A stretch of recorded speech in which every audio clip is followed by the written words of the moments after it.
Welcome to the Asset Mindset Podcast. Today we have a very special guest. And when I say special, I mean super special. This guy's worked with Tony Robbins. He's traveled the world. We have the one and only David Waldy.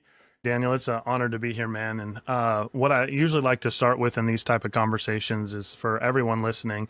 My goal here is there's one solo goal, and I think it's the same as you, Daniel, is that for this conversation to be useful to consider.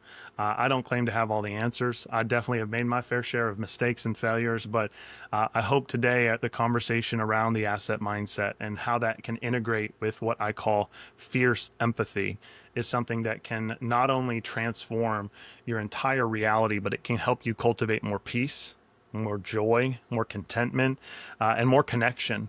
Most importantly, more connection with the people that you love and with yourself. And so thank you for having me, Daniel. I really appreciate it, man. And so to start off, we got some stories to dive into. I grew up as a Kansas farm boy. I'm a Kansas farm boy at heart. My dad was a veterinarian, mom was a teacher, and just working class family. So I grew up hunting, fishing, loving every day. My childhood was very much like Opie Taylor. If you've ever watched the Andy Griffith Show, I was Opie. Like, I'd have a fishing pole on one shoulder and a BB gun on the other, and I'd take the dog and just go.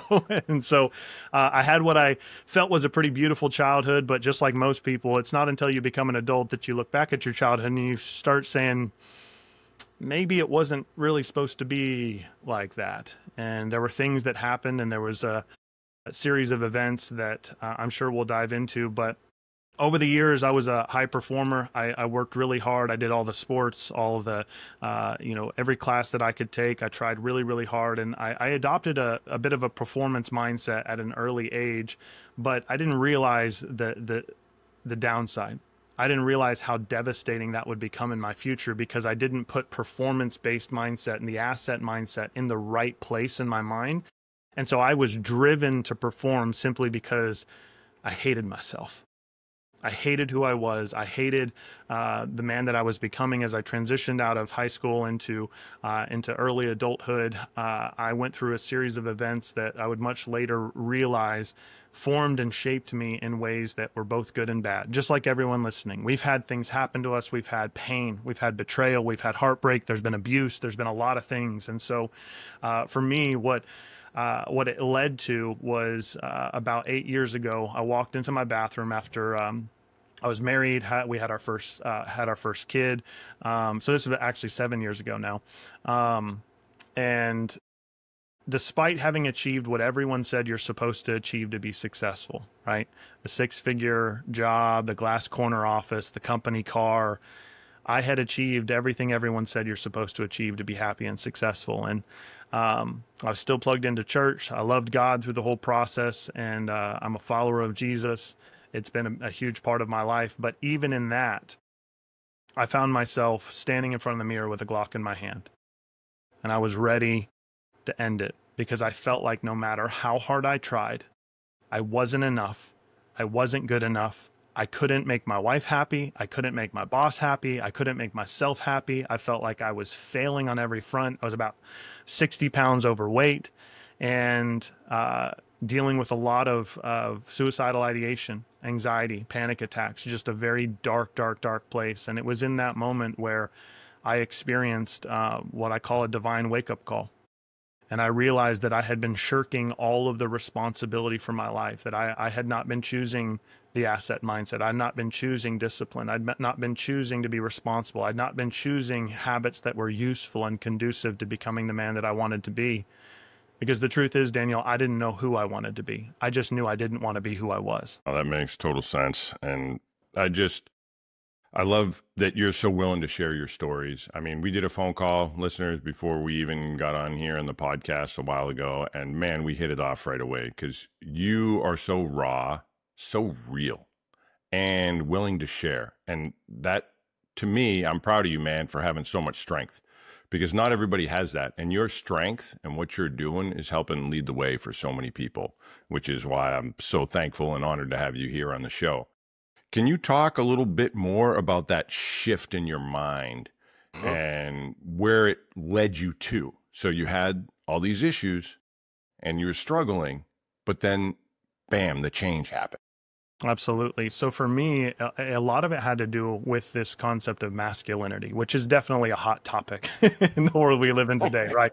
You got toxic masculinity, and you've got the patriarchy, and you've got all these things. And whether you're a man or a woman listening, I truly believe that although men have been a huge contributing part to the problems, many of the problems we see today, I also believe that in large part men are the solution. And what messed me up was when I was 13 years old, my family moved from Kansas to Florida. My parents did it as a last ditch effort to save their marriage. I grew up with them constantly fighting, a lot of emotional, psychological abuse, and just a very volatile situation. I would much later come to find out both of them were just in tremendous pain. And as there's an empathy for them now that I have as an adult that I didn't have then, because as a kid, all you want is to be safe. All you want is to feel loved. All you want is to feel like they care about you. And so my parents packed us up and sold us on moving closer to Disney World, and so got us on board. And so we moved to Tampa, Florida, and my parents struggled for about a year or two, and then my dad ended up leaving. And it was in that season of life where there was a man that stepped into my life who was actually my youth pastor. And so I was dealing with a lot, especially for teenage boys. I mean, you know this, I know this, we've lived through it, and you can have a conversation with any parent that has a teenage boy. You don't know who you are, you don't know what you want, you just are led by, you're fueled by testosterone and feelings and what, and so that can lead to a lot of poor decisions. But for me, um, at that time, I felt like my father had abandoned me. And so I was looking for a father figure, right? As for anyone that's gone through their parents divorcing, or even if you've gone through a divorce, there's so much emotion with it. And so the man that stepped into my life, like he became like a father figure to me. Like he was everything to me. And unfortunately, this story is now I've discovered is all too common. I I didn't understand at the time what was okay and not okay and all sorts of things. I won't go into the details, but for about a 2 year period, he molested me. And I lived in shame, and I lived in guilt, and I didn't know who to go to because I couldn't go to my dad. And he was my pastor, right? He's supposed to be the guy who's supposed to point me to God. And so it was those two things: one, feeling abandoned by my father, and then two, feeling taken advantage of by a father figure. I grew up with a really skewed perspective on what masculinity was. And so I formulated somewhat of a hatred towards men, and I vowed that I would be different. And I tried to make those changes. But as we know, if you go from one end of the spectrum to the other, you can have just as many problems. They're just different problems. And so what it did for me is that it put me on a path where there was about a 10-year period that I call my dark ages, where I didn't know who I was. I didn't know what I wanted. I didn't know what it meant to be a man. All I knew is that the men that were in my life, that had been heroes, that had been idols, that I looked up to, that those type of men either walk away or they take advantage of other people, right?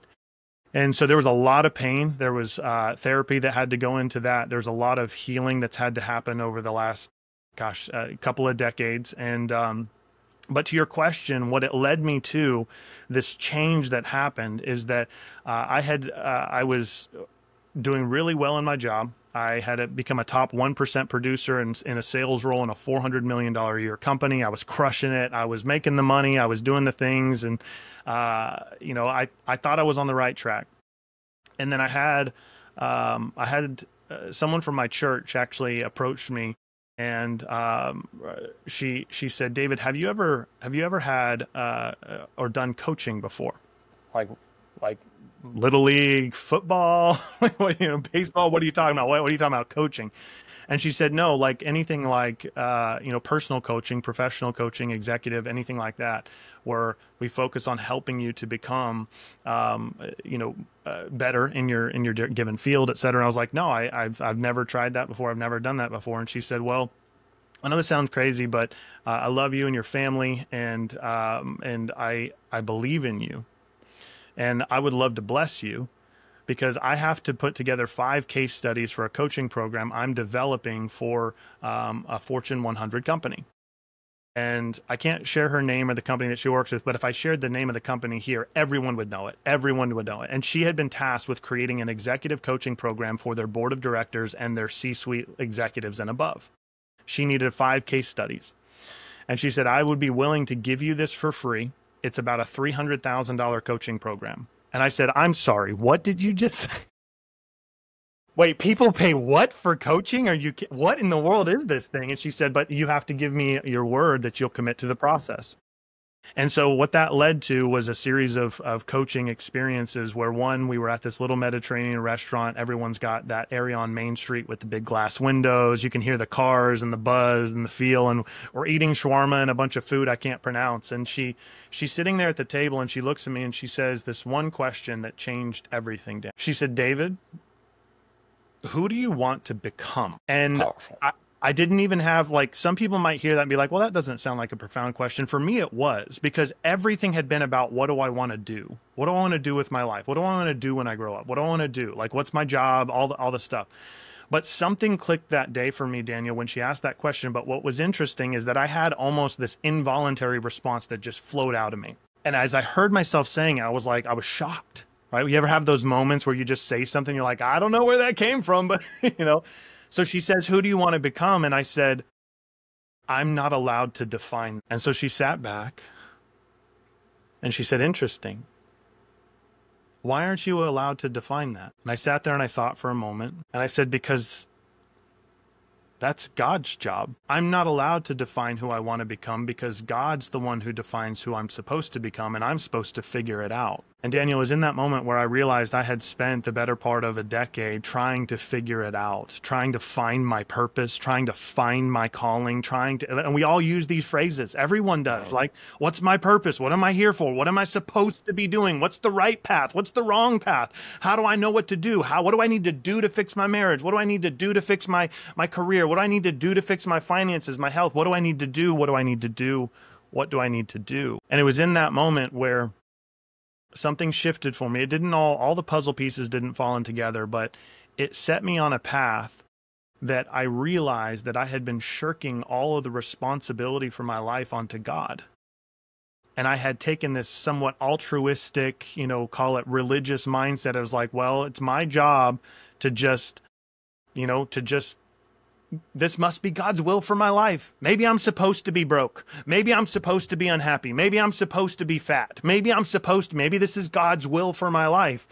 And so in that series of events, what shifted for me was that I realized I had never given myself permission to define the man that I wanted to be, the husband I wanted to be, the father that I wanted to be, the leader that I wanted to be. I had never had a vision for my future and given myself permission to have that because I was so stuck in survival mode.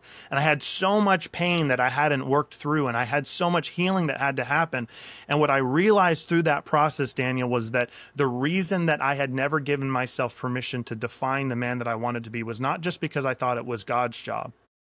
It's because I hated myself so much that I was terrified of who I was going to become. I was so scared of what was going to happen in my life because I hated the man in the mirror.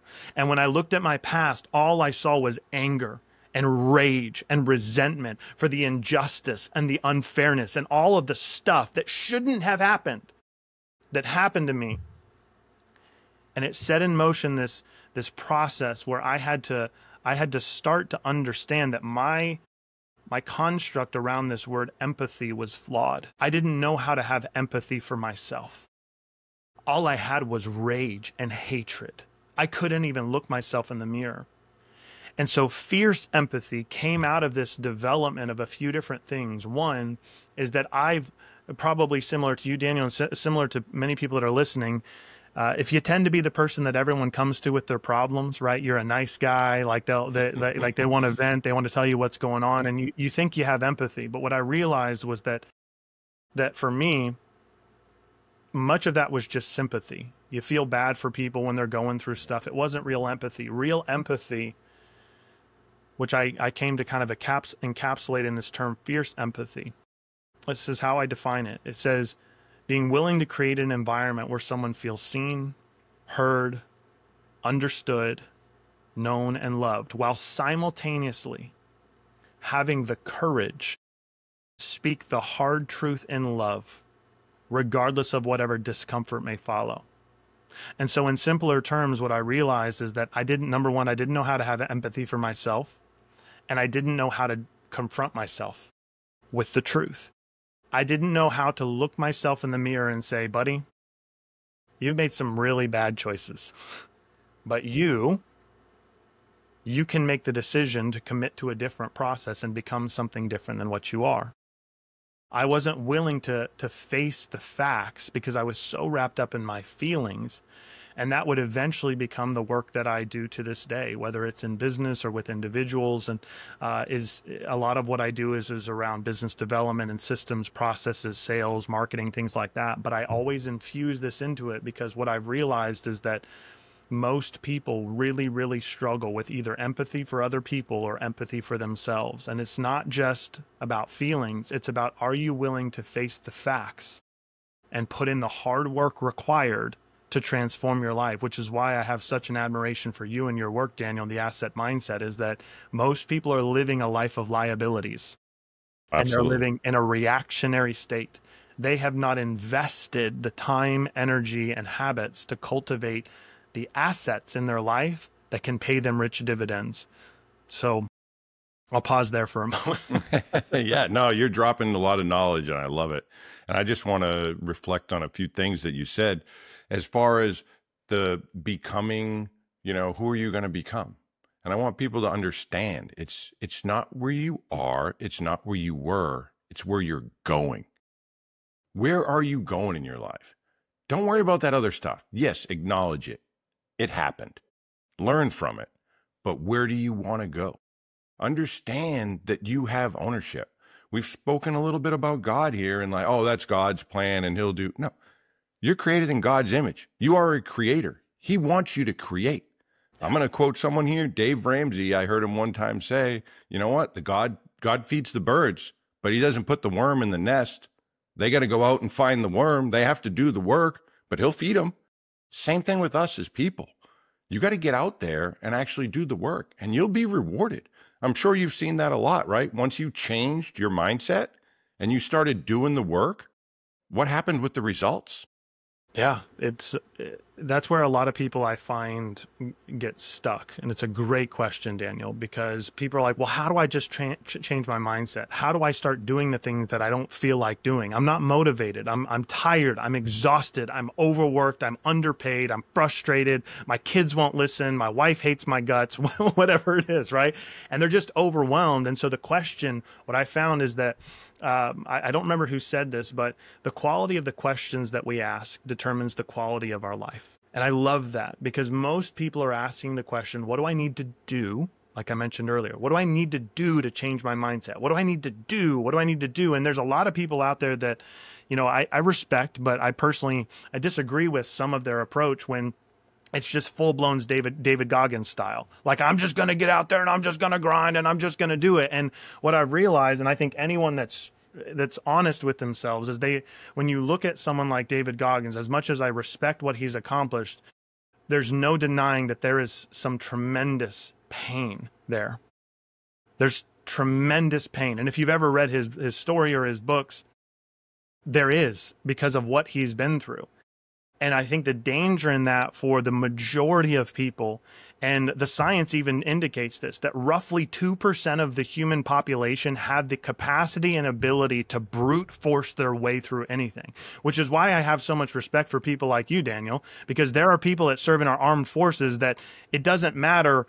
You have to brute force it sometimes. You have to push through. And I'm not saying that it's not about that in some occasions, but for the overwhelming majority of us, the 98% that are left, the question is like, what do I need to do? Because it doesn't matter how hard I try, I can't seem to make the changes. I can't seem to stop snoozing. I can't seem to get to the gym. I can't seem to control my anger. I can't seem to. And so we have this list of things that hold us back. And what I've discovered in my research and the studies, I've obsessed over behavioral psychology and neuroscience for like the last decade, trying to understand why we do what we do, the beliefs that we have, and how we actually change our lives. And that came out of the desire that I wanted to change my life.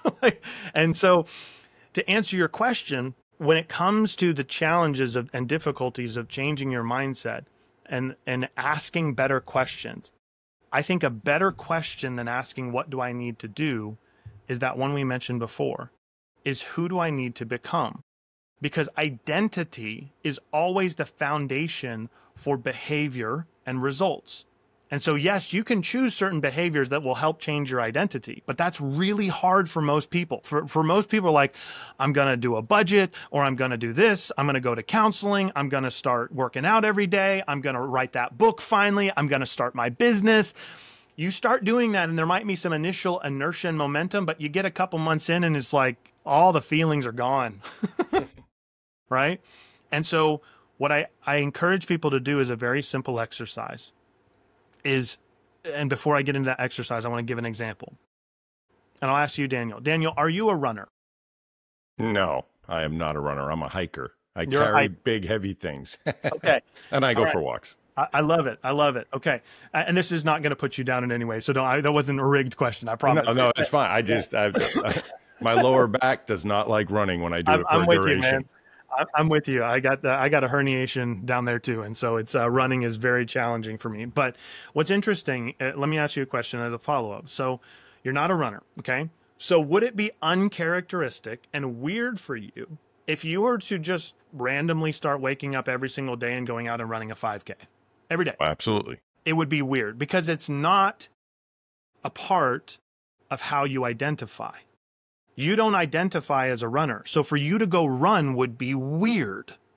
But for someone that does identify as a runner, it would be weird if they never ran. So I want to tap on the hornet's nest here for a second. We are dealing with a huge issue around and questions around the LGBTQ plus IA, forgive me, I don't know what all the variables are now, but the truth is that community has tapped into is something that the rest of us can tap into, even though I have my own opinions of good, bad, ugly, like we won't get into that. But here's what I want people to understand because it's such a hot button topic, okay?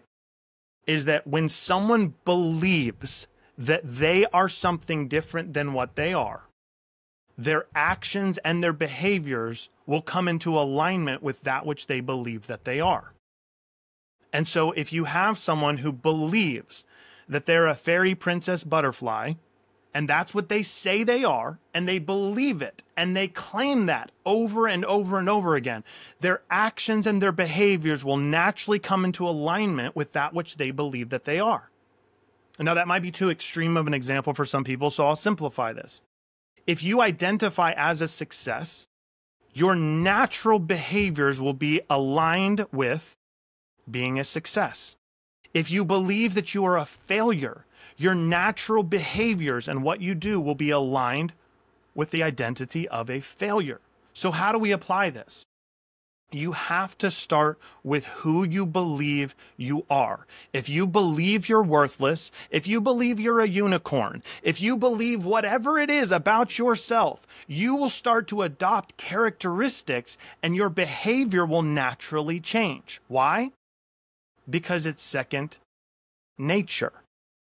If you change your nature, then second nature is your behaviors. An example of this, I've got a 7-year-old, I've got a 5-year-old, a 3-year-old, and a 6-month-old. And I love my 3-year-old season of life right now because he runs around with Woody from Toy Story, and he pretends he's a cowboy. And when that kid puts on a cowboy hat and he's got Bullseye and Woody, you would be fully convinced and believe that in that moment, he believes he's a cowboy. He becomes a cowboy. He talks like a cowboy. He walks like a cowboy. He pulls his pistol out like a cowboy, right? Why? Because in that moment, he is using the most incredible tool that we've been given, which is imagination. And as adults, as grown-ups, we stop using that because we think it's immature. And it's one of the most tremendous gifts that God has given us, is because if you look at that child that imagines for a moment that they are something different than what they are, their behavior changes. So what we've mistaken, Daniel, is that we've looked at what do I need to do to fix all this external stuff? What do I need to do to fix my behavior? And we try and try and try and try, and it doesn't work. It works for a very small group of people, roughly 2%, where they can just brute force their way through and eventually become something different. But for the overwhelming majority of people, it's not about trying harder. It's about working on your head and your heart and what you believe about yourself. Because when you change what you believe about yourself, your actions, your behaviors, and your results will naturally change. Absolutely. And I was totally going to hit on beliefs, and you just slammed it, because the truth is the truth. And that's what we do here on the Asset Mindset Podcast. We speak the truth. And if you want to know more about David, please pause, go into our descriptions, and you'll have all kinds of information for him and what he's doing and connections. And you can learn more, follow him, find out about Fierce Empathy and his programs that he's doing. So again, also give us a like, follow, and please share this with someone that needs to hear it, because there's a lot of us out there that need to really realize that you have the power. You can change your beliefs, and it's who you want to become and where you are going that is important. So now, getting back to this belief, how do we help instill people that it's possible? Because I talk about this in my book, that you really can do anything. People run without legs. We got prosthetics. People read without sight. There's Braille. It's a little harder maybe, but you can do it. So how do we help people realize that they have that power, and once they can change that belief, then their life can change? So the first step there, I mentioned an exercise earlier, and I'm going to give everyone that exercise that anyone can do if they're serious. Like for those of you that are listening, if you're serious right now about actually wanting to change, this exercise will be invaluable for you. And what I tell people to start with, Daniel, before I get into the exercise, is you have to start with empathy for yourself, but it has to be fierce empathy. And the most effective way to do that is to find someone that you love, someone that you trust, someone that believes in you. It can be a leader, a mentor, a pastor. Like I do encourage people, don't let it be your wife or your husband if you're a woman listening. You want to be careful that they're detached enough from your day to day, but they truly care about you. Does that make sense? And you want them to create you want to explain this to them. You say, hey, I'm working on developing myself. I'm working on growing. I want to improve. I want to get better. I want to change my life. And you can ask them this one question. What do you see about me that is truly different than everyone else? What makes me different? What makes me special? This isn't ego driven. This isn't like butter me up and make me feel good. This is legitimately, can you tell me what's my superpower? What do you see about me that I don't see about myself, right?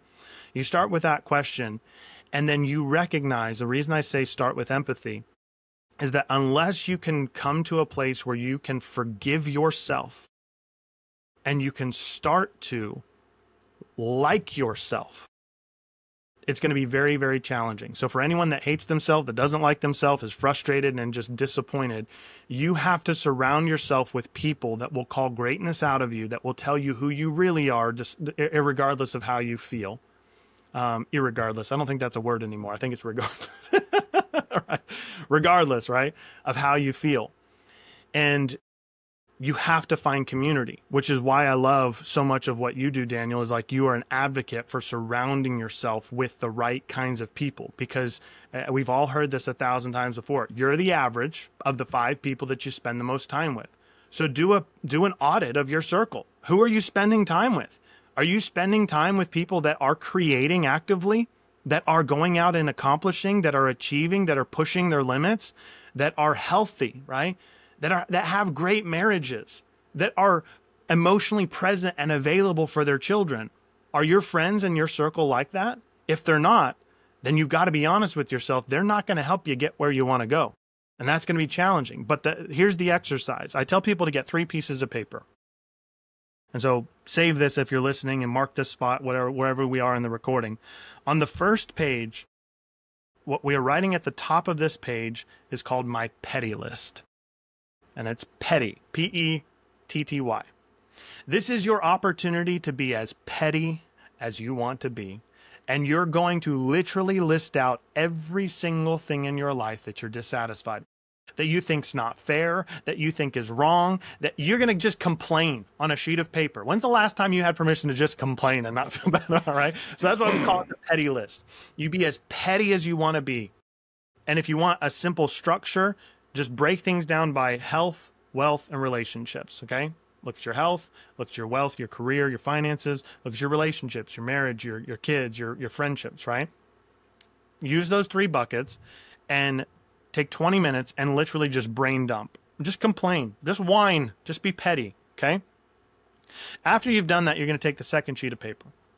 And the second sheet of paper, what you're going to do is one of 2 things. You're going to start at the top of your line, right? So for me, I'll say one thing right now that I'm dissatisfied with is I'm still dissatisfied with my love handles. I got some love handles. I got a 6-month-old. Gym hasn't been as consistent. It's been a challenging season. And those little suckers came back. And I'm like, I'm dissatisfied with that on my body. So what I would write on the second sheet of paper is one of 2 things. I'm either going to write the exact opposite, right? Which would be like, I don't want to have love handles anymore, right? Or what I'm going to do, if I don't do the exact opposite, I'm going to write what I want instead. Now, this is where it gets challenging because Daniel, I'm sure you know this and you've encountered it. Most people, they don't know what they want. Absolutely. I ask people all the time, like, what's your goal? To be rich? I'm like, no, that's not a real, that's not a goal. Continue. Yeah, exactly. And you're right. You ask me like, what do you want? Well, I want $1 million, or I want more sex, or I want this car, I want that house, I want to take. And what you find very, very quickly is that unfortunately, those people are unaware that they're not going to ever have those things because of who they're being, not because of what they're doing. Because of who they're being. Their mindset has to shift. So the reason that we do this petty list first, and then the next page is what do you want instead, or what's the opposite, is that it's going to be challenging. But the hack here is that you have something to reference that you don't want. So even if you don't know what you do want, all you have to do is write the opposite. All you have to do is write the opposite. You're like, I'm dissatisfied in my marriage. Okay, well, what do you want instead? I don't know. I just want to not be dissatisfied in my marriage. Right? Is that okay? Awesome. So what would be the opposite? The opposite would be I'm satisfied in my marriage. Okay. So we don't have to overcomplicate this, but you go through every single line from the first page that you've been petty about. And again, you either write the exact opposite or write what you want. What we've discovered and found is that most people can give you a long list of everything that they don't want. Very, very, very few things that they actually do want. Okay. So we start with these 2 pages, and then you come to the third page. And at the third page at the top, you write the gap. Okay? This third page you're actually going to put in the middle of page 1 and page 2. So technically it becomes page 2. This is the gap between your current reality and the reality that you want, or the opposite reality of one you're experiencing, right? If you don't know what you want. And on this page, on the gap, what you're going to do is you're going to look at this gap and say, like, let's just take our dissatisfaction in marriage, right? I'm dissatisfied in my marriage, and the opposite of that is I want to be satisfied in my marriage. And what you would write down on that line is, for you specifically, what action can you take that will shift you away from the dissatisfaction to the satisfaction? What is one thing that I could start doing today that would help make my marriage more satisfactory, more connected, that there be more love? And this is going to be different for every person. But what's interesting is if you take the time to do this for every single thing on your list, you will now have a whole list of action items of things. One thing. You don't have to list 1,000, right? Because there's a lot.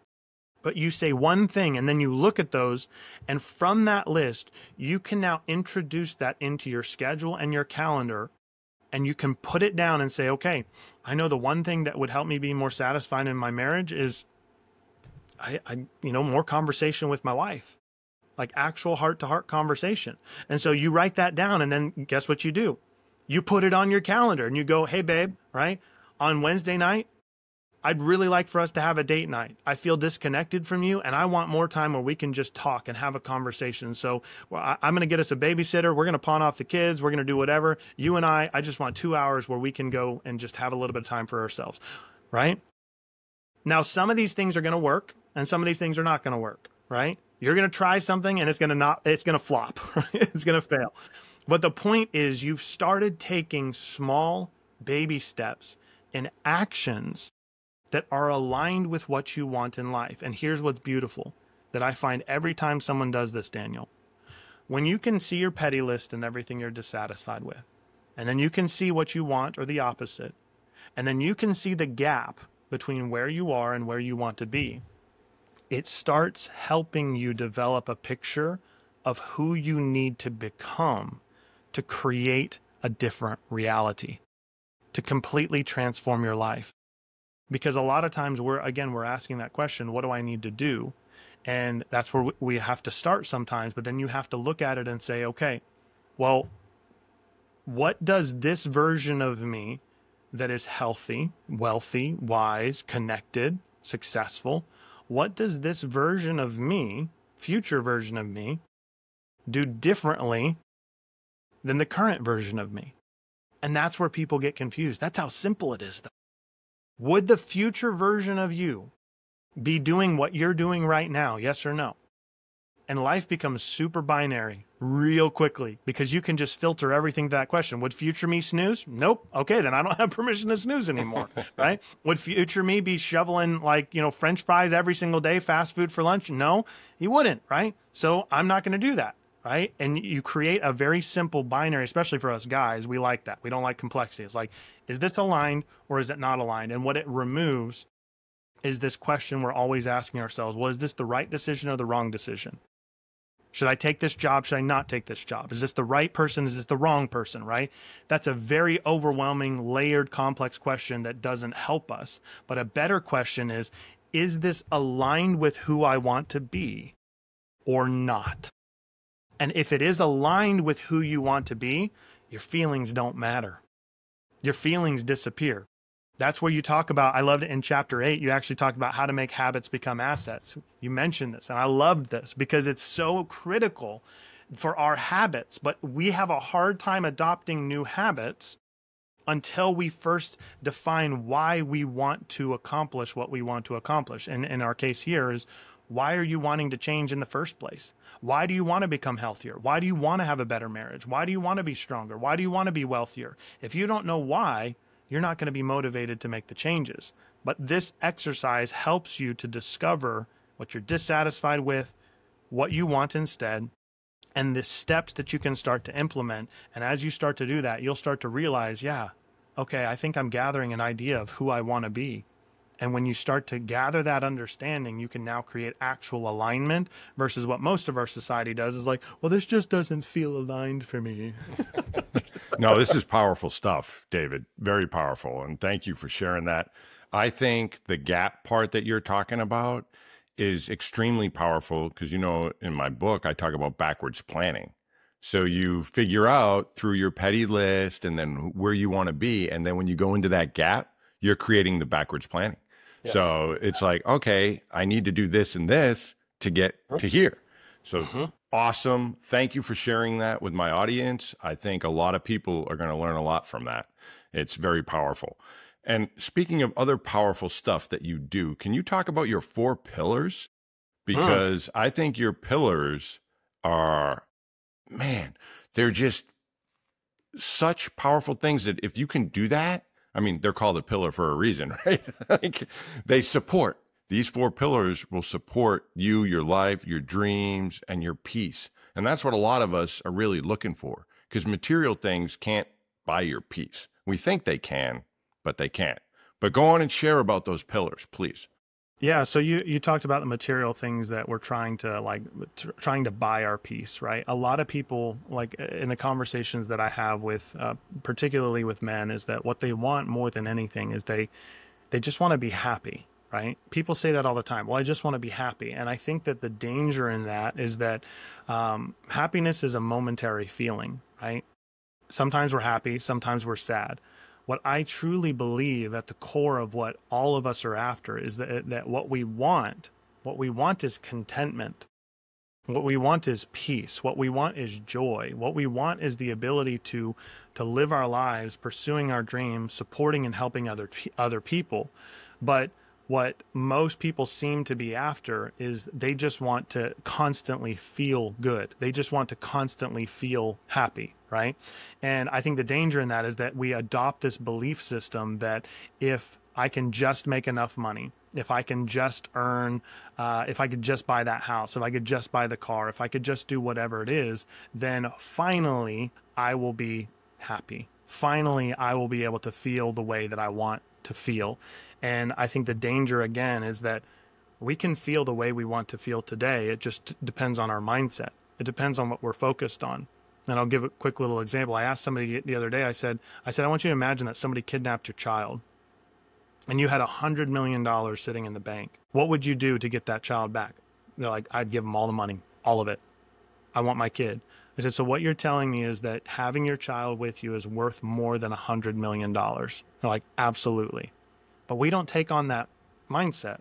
We don't think about that frame. I've also heard it said, like somebody said one time, if I gave you $10 million, would you take it? And you're like, of course I'd take it. Absolutely. Right. 10 million bucks. Awesome. Cool.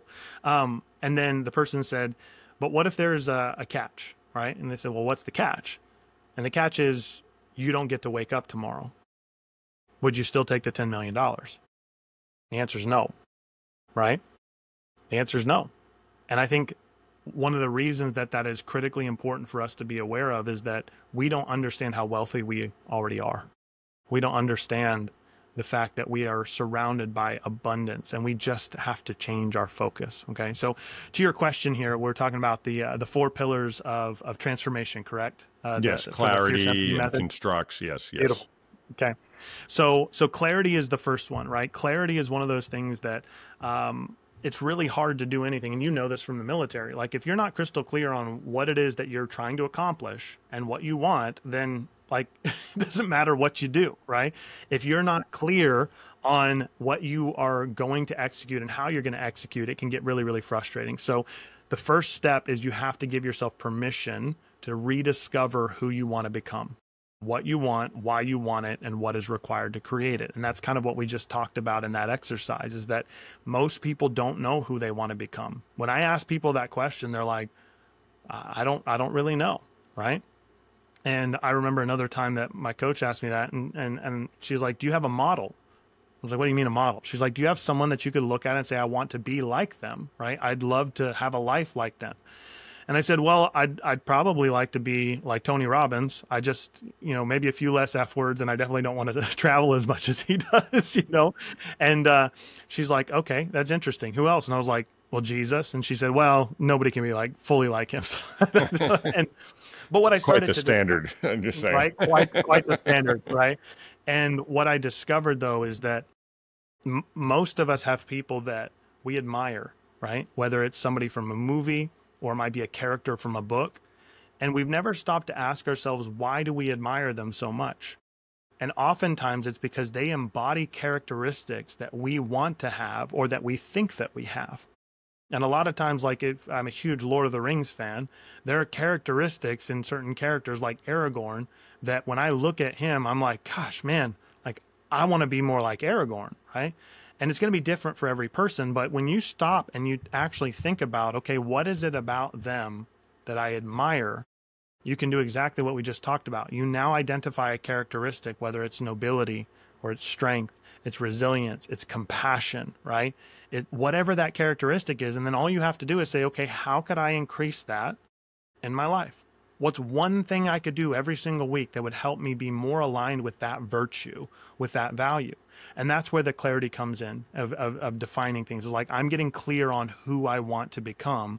And then what follows, obviously, is what we need to do to get there. The next step is constructs. And so constructs is that word we've all heard construction before, right? Construct is effectively what you're building. in your mind as your framework or your mindset, right, for life. And so you have to redefine and master your internal belief system, emotional intelligence, and thinking patterns to stop getting in your own way. Okay. Now, that's a fancy way of saying that you need to have someone who can challenge you and who cares about you enough to call you on your BS.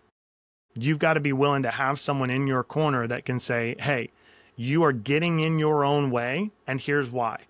You are believing something about yourself that is not true. You are saying things to yourself that are not who you really are. And that's really challenging when you try and do that work on your own, which is why I'm such an advocate for coaching and why I will always have coaches and mentors, because my perspective's limited. I can only see what I can see. I need outside sources to help me understand what I'm constructing about what I believe about myself, because we can change it, but it's very, very, very hard, right? The next is our commitments. I love, you talk about this a lot in the book, is your commitments, right? You just got to realign your choices, your habits, and your boundaries, and you have to create a routine, right? And so this means that a lot of times people are trying to set goals, and I'm all for goals, but the problem with goals is that I don't think they're as effective as standards. And a standard is something that, for example, and you could speak to this better than me, in the military, right? These are your non-negotiables. You do this every day, regardless of how you feel. I don't care how you feel. You do this, right? This is the standard. That is great and powerful. I'm stealing that a little bit. I'm writing that one right now, even myself. See, we can always learn. You can get coached. Come on, man. Come on. Because I found that most people pick these somewhat arbitrary goals, right? I want $1 million. I want a 6-figure business. I want to be, I want a happy marriage. And while those are great, and there are some frameworks that are useful, like SMART goals, specific, measurable, attainable, relevant, time-based goals, those can be useful. But what I have found is it's exponentially more effective is, this is who I am, so this is what I do. It has nothing to do with how I feel. Jocko Willink actually talks about this all the time, if anyone's familiar with Jocko. Incredible author. He's got a great podcast as well. He does some incredible work. And I can't remember if he was a SEAL or a Green Beret. Yeah, he was a SEAL. He was a SEAL, yeah. So he talks about this. And I think it's so critically important, because when you say, this is who I am and this is what I do, the feelings don't matter. I'm just going to do it, and my standard for today. And where that word comes from, I think, is really, really interesting, is that there's two ways. One, when you see the standard in battle, where like in old time war times, they'd have a standard that they would hold up, right? And it would indicate different things, right? Whether it was the actual army banner, or it was a standard that was for different parts of the cavalry versus the infantry, things like that. You'd probably know more about that than I do. But in woodworking, there's also a thing called a standard, where if you take and you cut a board and you need to cut 100 the same length, a mistake would be cut the first board, set it aside, and then use the second board to measure the third board. And then you set it aside, and then you use every single one down the line. Guess what happens? After 100, you're going to have 100 boards that are all slightly different sizes, instead of sticking with the first one. This is my standard. And this is what I match up every single day, so I get the same results. I go to the gym every day. I hug and kiss my wife and kids every day. When I walk through the door, there's a smile on my face every single day. I check in on my parents, right? And maybe it's not a daily standard. Some of these things are weekly. There's only so much time in the day. But if you create a standard, that will more rapidly change your life than trying to set goals and trying to accomplish them, I believe firmly, because it's part of what's changing your identity. And it's much easier to have accountability in your life when you say, well, I've committed to do this every day, or I've committed to do this every week. And we detach from what most of us do, is we look at the mountaintop and we cling to it, and we're holding on to it, like, if I could just succeed, if I could just get there. And what we fail to recognize is that that's putting our joy, our contentment, our peace, our satisfaction, it's putting a delay on that and saying, I'm not allowed to feel okay until I get there. Versus a standard says, there are going to be some days I feel great, and there are going to be some days where I don't want to, right? But this is who I am, so this is what I do. And so standards, I think, are critical, especially if you're wanting to align yourself with higher purpose and meaning in your life, because that's part of what changes our reality. And so the last part of it is consistency, which you talk about as well, is that consistency ties directly to standards, but it's rededicating ourselves to this process and practicing discipline. It's being responsible. It's being accountable. And I actually have an acronym for our men's group that we have called the Ardent Man. It's accountable, responsible, disciplined, empathetic, noble, and true. Ardent. And I think for me, what I've discovered is that the best way to be consistent is to do it with other people. You have to have people in your corner. If you're trying to do it on your own, you're going to lie to yourself. You're going to get in your own way. You're going to make excuses. You're going to make justifications. Life's going to get too busy, and it's just not going to happen, right? And so the consistency I have found is that instead of being derailed by your emotions and feelings in life and all the stuff that all of us deal with, like Yeah. it's freaking hard, man. This thing called life is hard, right? Yes. If you have a group of people, a band of brothers, particularly for men, if you have that, you are exponentially more likely to actually not only achieve your goals, but to transform and create a beautiful new reality in your life, because you're doing it with other people instead of trying to do it on your own. But those are the 4 pillars, and I'm glad that you brought those up. I appreciate that. Yeah, no, it's a pleasure, and they're powerful. And I love, like, I wrote down standards. We all know there's standards. Like you talked about, I was in the military. I get standards, but I never associated goals and standards. Like, my goal is to be, super fit or whatever your goal may be. Well, my standard is I'm going to exercise 20 minutes a day or 5 days a week or whatever. You create that standard that supports the goal. If you just have the goal without a standard, then it's just a goal. It's a far off thing that's, oh, I'd love to be over there. But if the standard is I'm taking 5 steps every day, it's a mile journey, but I'm going 5 steps every day. That's my standard. Maybe someday I'll go 10, but I'm going to take at least 5 steps every day. You create that standard to work towards your goals. That's what I think is very compelling and powerful, because that's where you start to get the asset of time building things up. I talk about it all the time. Writing 1 page on a piece of paper is not a big deal. You do that consistently, and that's your standard. At the end of a year, you have a 365-page book. Yeah. And time flies. I mean, if you got children out there, I know David. Time flies. You blink, you're like, what? You were a baby, and now you're what? It's crazy. And before we go, because I want to dive into something else that I'm really impressed by you, is you've gone into a lot of the science. Your curiosity that you've had for learning about behavior and whatnot. Can you share any of the science that has really, I guess, impacted your life or impacted your beliefs, that you're like, wow, this is life-changing. It's not just a thought or not just something in my head. So what science can you share with the Asset Mindset listeners? Yeah, absolutely. And I'll share it with kind of an example, or I don't know if you call it an allegory or a metaphor, something that to help everyone picture this. But I want you to imagine that, because I'm a Kansas farm boy, imagine you're a farmer with me, all right? So, and imagine that every single day for 20 years, what you've done is you got up, you had breakfast, kiss your wife, you send your kids off to school, you walk out the front porch, you come off the porch, you hop on your tractor, and you head out to the fields.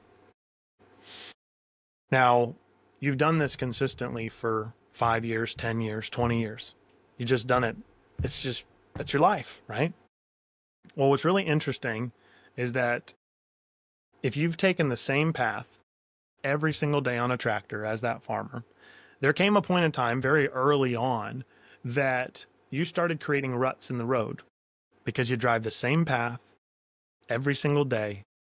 And it's like, it's not every day, but 80% of the time, like maybe you take Saturdays off, but consistently 80% of the time you're taking that same path, and you got to drive out to the same field where you're doing all your work, right? You're accomplishing what you want to accomplish.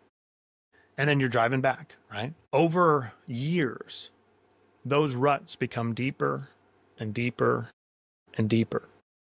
And there very rapidly comes a point where that farmer, you're the farmer, you jump out and you go, you hop on your tractor, you turn it up and you put it on the road. And the ruts are so deep, you don't even have to hold the steering wheel anymore, because the tires are perfectly aligned inside of the ruts, and you just have to hold the gas down. That's it. It's going to go the same place because you've gone the same way every single day, right? And for those that are farmers listening, you know exactly what I'm talking about. That, like, it happens. Even if you've driven a vehicle or four-wheeler, like when you're in a set of dry fixed ruts and it's the perfect width for your wheelbase, well, you don't have to hold the steering wheel. You can just push the gas and kick back and you just go. And what I discovered, Daniel, is that is how the overwhelming majority of human beings operate, because they've done the same thing over and over and over and over, that you've created these ruts in your life that you're no longer at the wheel. You're sitting at the wheel and you're deciding to wake up and you're deciding to eat and you're deciding to go to bed. But the science has proven and shown that 80% of the thoughts that we have every single day are the exact same thoughts that we have every single day. And so your thoughts about your marriage, your thoughts about yourself, your thoughts about your, like, all of these things are just constantly inundating it. 80% we're not in control of. They're just happening. And so my question was, I was like, well, how do I change that? And how do I fix that? And how do I get out of the rut? Right? And what's really, really, really beautiful is that they have now proven what I think a lot of the mystics believed for a long time, is that if you will commit to something, a new habit, whatever it is, and what I recommend for most people is something that I call, is very, very simple, is gratitude and affirmation. Is waking up every single day and focusing on the good and what you can be grateful for. And then affirming yourself, meaning that you speak truth over yourself about the version of you that you know that you can be, that you want to be, regardless of how you feel. You do those two things, what the science has now proven is it's somewhere between 21 and 90 days. Somewhere between 21 and 90 days of consistently doing something like that. The average is 66. It takes the average person 66 days, but you got to do it every day, right? You will create new neural pathways in your brain. They've studied this and seen it. You will create new neural pathways in your brain and literally rewire your brain. So why does this matter? Because the current wiring that you have, it's just programming. It's just a road. It's just a rut that you have driven down every single day for years. And here's what's beautiful. You have these roads carved in your brain. It's nothing more than like an electrical signal going down the same path. That's the farmer every single day. And we're getting kind of nerdy here, right? But the beauty in that is, if you imagine again that you're the farmer, and one day you just decide, you know what? I'm going to turn that steering wheel 1 degree. 1 degree. Now, what's going to happen? If you're stuck in those ruts, it's going to be really, really hard to get up over the hump and out of that initial rut, right? Anybody's ever done that, been stuck in a rut, that getting out of it is hard, right?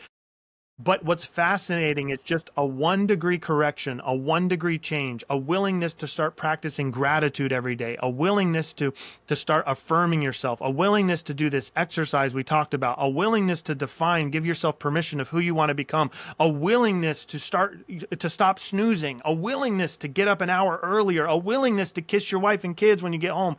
One simple action, a 1% correction and change. And here's what's magical.